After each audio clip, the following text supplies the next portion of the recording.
One of Denver's many developments burned with amazing speed and intensity today. One person has been found dead inside.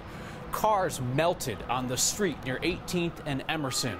What was to be 85 new condos is now a heap of burned debris and construction equipment. The city insists that site was inspected just 3 days ago. The smoke plume towered amidst downtown's tallest buildings. The ash and debris showed up on National Weather Service radar, and the heat could be felt from 400 feet away. These partially built structures with exposed wood, they burn fast. Oxygen can rush in from all angles. On another tinder dry day in Denver, it is fair to ask, what is the risk from these dense developments that seem to be around every corner? Our Marshall Zellinger is here with that. Kyle, this happened in such a populated area. We get immediate video from eyewitnesses on scene, like this video here from Micah. The flames that you see in the video were so hot, they damaged more than 30 cars, something that was captured by Sky 9. And this got us wondering, with the fire being the way it is and how much construction is going on in the city, just with the downtown buildings so close to each other, do they put other nearby structures at risk?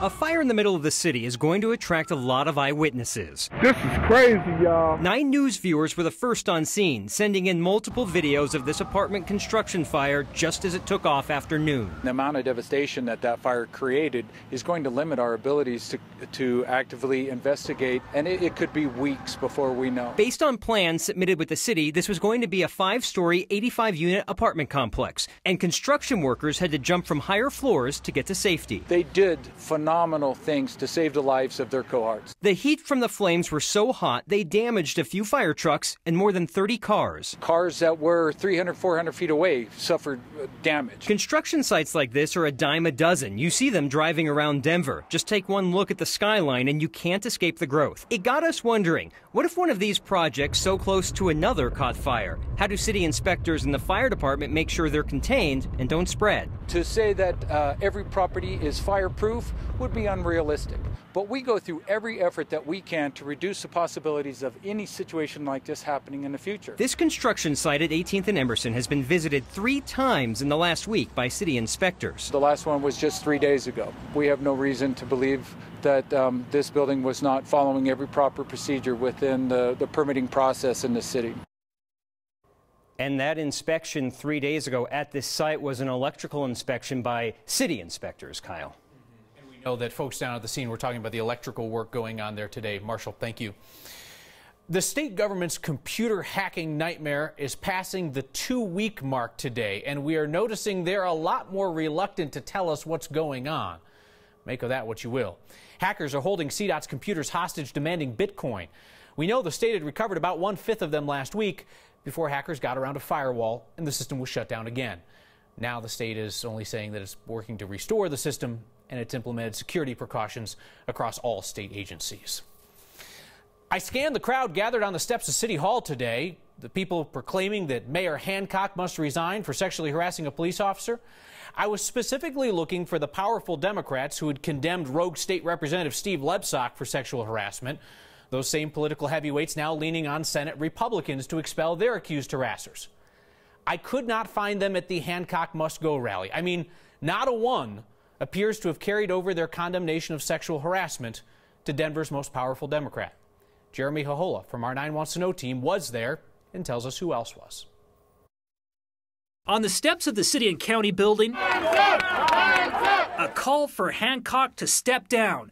Speakers were mostly people who have prior grievances with the city unrelated to the mayor's texting. And Mayor Hancock is not above the law. The city has failed to create a safe and inclusive workplace where everyone. And big surprise, a man who plans on running for mayor was also there. And our leaders should be held to a higher standard, not a lowered bar. The organizers of this rally are calling on city council to launch an independent investigation. One of them, Lisa Calderon, who was in a contract dispute with the city, claiming she was the target of retaliation after criticizing the mayor in the past. Are also denouncing the democracy of the Democratic Party when they are not coming out strongly. You cannot have one policy for the Capitol and another for City Hall. The mayor's spokesperson spoke out a few hours later, saying the mayor has no plans to resign.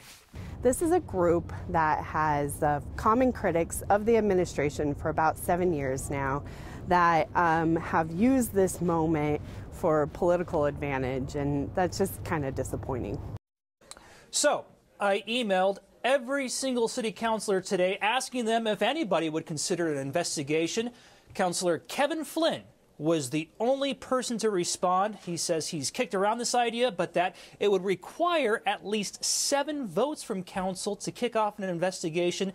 Kyle, he doesn't see that happening anytime soon. Zero appetite from council for accountability for the mayor. Not a surprise. All right, Jeremy, thank you. The next time a state worker dies on the job, of all of the horrible consequences for that person's family, they at least will not have to worry about losing their health insurance right away. Governor Hickenlooper signed the bill today extending those benefits for a year. So no family will have to go through what Trooper Cody Donahue's family went through. When his wife and his daughter went to the doctor one day before his funeral, that's when they discovered they no longer had insurance. Shift went down last night at the Democratic caucuses. There is now a new frontrunner in that primary for governor. Now listen, we both know the very concept of a frontrunner is kind of a creation of the media, and it's often a fleeting distinction. 1 week after we called Tom Tancredo the Republican frontrunner, he left the race. But there is no mistaking, Kerry Kennedy has leapfrogged Jared Polis. Politics guy Brandon Ritteman has the story. Congressman Jared Polis represents the district for Boulder County. Kerry Kennedy beat him there by 10 points. At the end of the night, it was a runaway victory for Kennedy statewide. She got 50% of the caucus vote. Polis got 33, and former state senator Mike Johnston came in third with just 9. Kennedy's tried to argue she's the one who appeals most to your typical Colorado Democrat. And so getting 50% validates that. It gives her a lot of momentum, a lot of credibility. I'm very excited to see such a highly qualified person who is also a woman. I'm going behind Kennedy. But I'm definitely leaning more towards Kerry, listening to my neighbors. In this Denver precinct, Jared Polis's name barely even came up. These voters figured he'll get on the ballot anyway, since he's got the money to go gather signatures. Regardless of why he came in a distant second, he was the frontrunner on Tuesday morning, and now he's not. Now I think he still has many assets, but I think this was a bit of a setback. As for Kerry Kennedy, last night's results show that unless there's a big surprise, she'll probably win the state party convention next month. But she's got a bigger job ahead. 20,000 people showed up and she got 10,000 of them. She has to scale that up to maybe 300,000 or 400,000 people that are going to turn out in a primary. When that comes in June, it will not be good enough to be the favorite of only Democrats. Independent voters get to vote in Colorado's primary this year for the very first time. For Next, I'm Brandon Ritteman. We certainly didn't get any more clarity on the crowded Republican race for governor from those caucuses because the GOP delegates didn't have to commit to a candidate out loud last night. They just want you to tune in for the season finale at the GOP state convention. The Manual High School community is gathered right at this moment trying to get some straight answers about why Principal Nick Dawkins suddenly resigned last week. Dawkins is the one who made those unsubstantiated claims of racism against the Weld Central football team. He told us he left due to the trauma from that incident and the deaths of 2 Manual students. The district says Dawkins was about to be put on leave. Dawkins says that was a hostile work environment claim against him. We'll let you know later tonight if anything emerges from that community meeting. Tale of 2 K-Marts tells us a lot about development in Denver. One sits abandoned, the other gobbled up by developers. I recommend we all read up on the courage of a player who's facing the Nuggets tonight. And if you're going to change the world, you got to start somewhere. She's starting in Erie. Next.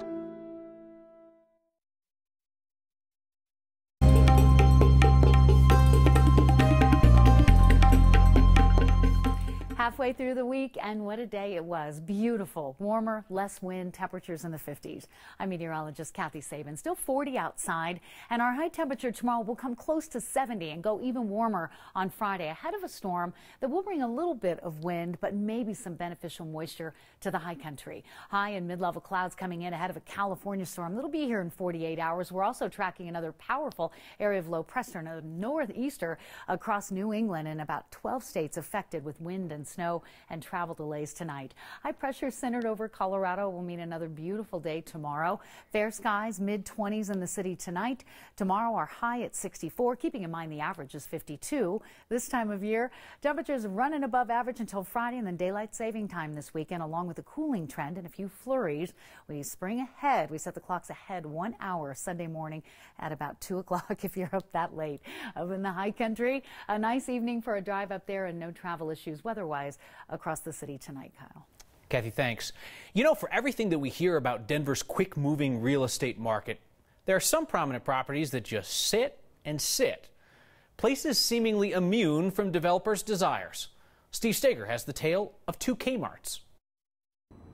Denver's last K-Mart hasn't been closed for long. Only about a year after the blue light went red, there's already construction fencing around that building along South Broadway near Alameda. Can you blame them? It's a great location. It's closer to downtown, and it's right on the light rail.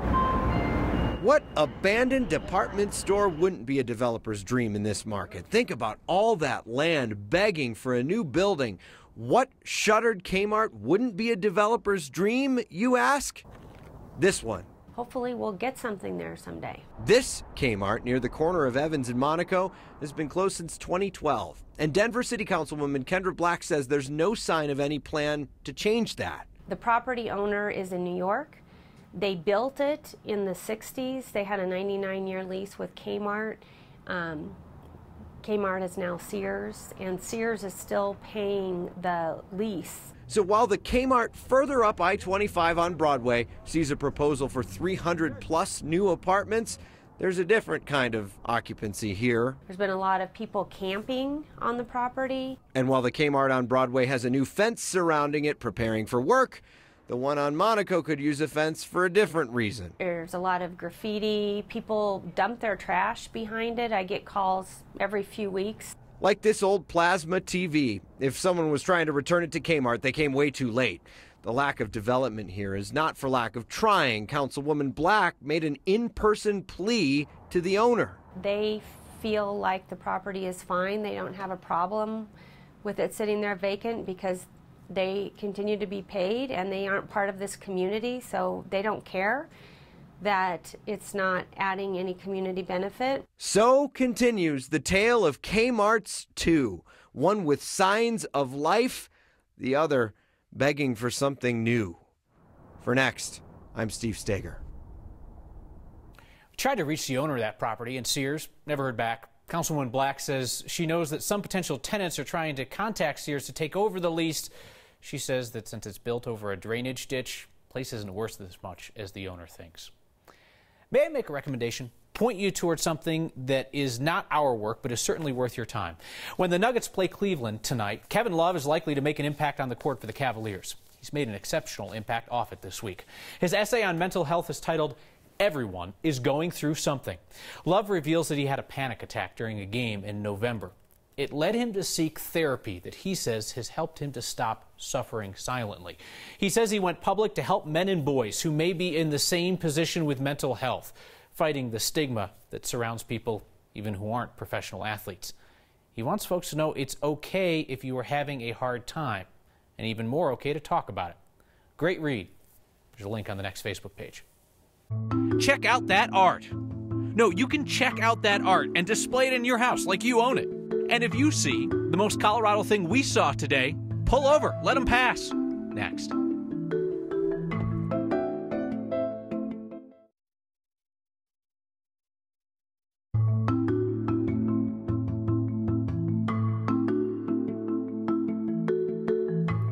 If you think art is only for the uber wealthy, perhaps you just haven't considered borrowing it.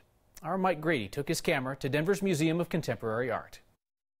These works of art. This is an amazing work by Derek Velasquez. Little pizza boxes don't quite do these works justice. And this is something that we would have no problems displaying in the museum. Adam Lerner's job at MCA Denver is finding this art a home. And then she paints it and collages more elements in. But as Denver grows, there's less room for local art. I'm excited about the electrical permit that we just got. Adam's stoked to change that. That's exciting. The new exhibit's name is as strange as its mission. This is the Octopus Initiative, and it's about putting art in the hands of many. So let's buy work from artists and then let anybody in the city have that work for up to a year. It's not much to look at now. Yeah, it's pretty empty. But this will be an art lending library. A free way to impress your house guests while supporting local artists. I've seen the art community really suffer from a lot of the things that are positive changes in the community. The museum not only pays the makers, they also hook them up with studio space and materials. Our artists are valuable contributors to making this city interesting, and you can support them simply by having their work in your house. Getting art out of the museum while keeping artists in the Mile High. Like a public library for art. For Next, I'm Mike Grady. This exhibit opens March 15th. You can swing by MCA Denver or go to its website to enter that lottery to borrow the pieces.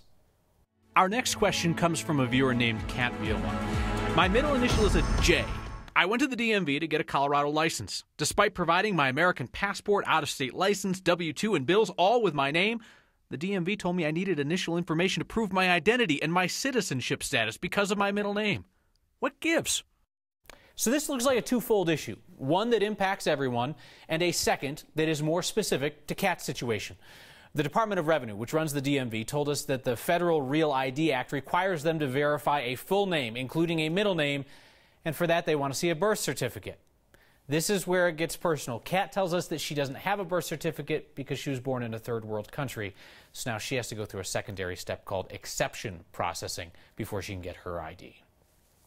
Our ongoing search for the smartest kid in Colorado led us to a young lady named Regan Thompson who lives in Erie. Here's her request.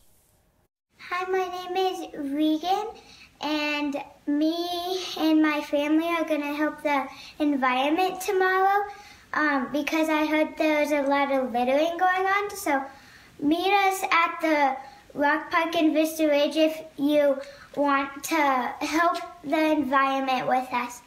Thank you. Bye. Regan is 7, and Regan is wise.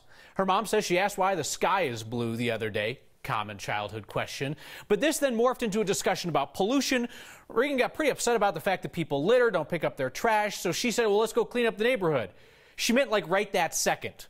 Regan's mom slowed her roll. She's helping her organize a cleanup for tomorrow, 4 p.m., the Rock Park in Erie. Regan says she'd like to expand the effort to, quote, all parts of the world. They're going to start with the Rock Park. Her mom says a few Daisy troops and Regan's second grade class have already RSVP'd. All are welcome.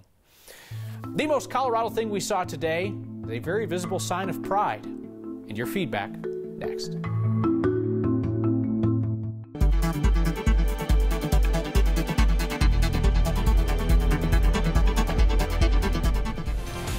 The most Colorado thing we saw today is the new look they're sporting out at the Sterling Fire Department. If you see those Colorado flags in your rearview mirror out east, pull over and let through new engines 10 and 12.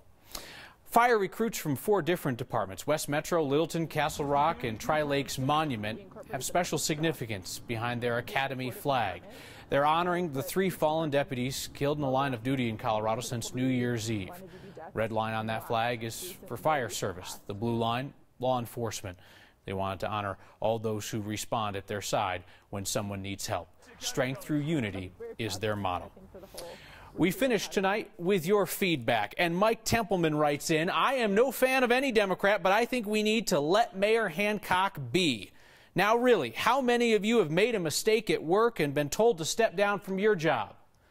Well, if that mistake was sexual harassment, Mike, I mean, you've got State Representative Steve Lebsock, you've got State Senator Randy Baumgartner, and the world of entertainment, you've got Harvey Weinstein, you got Kevin Spacey, you got Matt Lauer. Were you asking a question? I thought you were asking the question. Anyway, I will see you next time.